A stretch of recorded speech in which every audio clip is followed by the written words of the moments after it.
位观众朋友，大家好！欢迎收看客家名如何言，我就是今日的先生，你家咪是今日的主持人咯。今日呢，讲到呀主题呢，我教大家嘛嘅呢，我相信大家听错会读到一样的事情，就是请头路。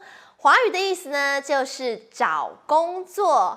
相信大家都有请头路嘅经验，错冇啊？故说呢，两堂课程呢，每位分做4个小片段，也细节嘅细嘅短片呢，分别系小嘅头路嘅面试，韩国呢，哋请头路嘅时节，可能会遇到众多嘅危险。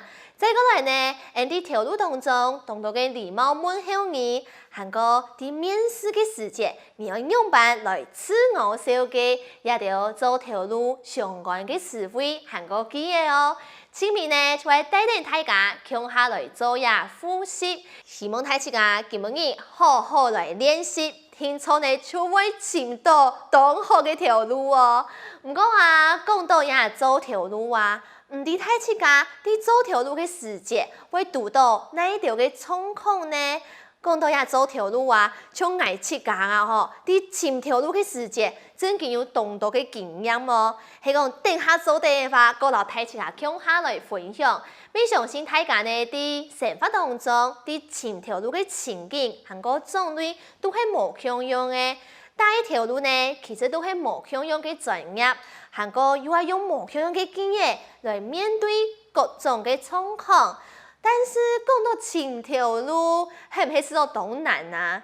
最難嘅呢，其實就係唔知愛對哪位開始，錯冇？故所以下呢，我就向下來看哪嘅哦。講到請條路，唔知大家會想去做乜嘅條路呢？像我自家啊，愛畢業嘅時節。哇！視頻關注吼，就會知道東緊張、東煩惱。寒假啊，有想到去面試，面試到底係哪一種情景呢？韓國用版來面試，我怎做的尋到我自家中意嘅條路呢？想到咁多嘅事情吼，視頻關注就會知道東緊張。唔知大家係唔係老愛強用呢？大三人啊，其實都希望自家做得尋到嘢好條路。好條家，還個好同事，當然了，條路嘅環境咪當重要，還個條路嘅位所，連也不卡係當然係當權，其實啊都係前條路考慮嘅一大重點咯。也下，我就向下嚟看一下，也咖啡湯地位度會發生哪條事情咯。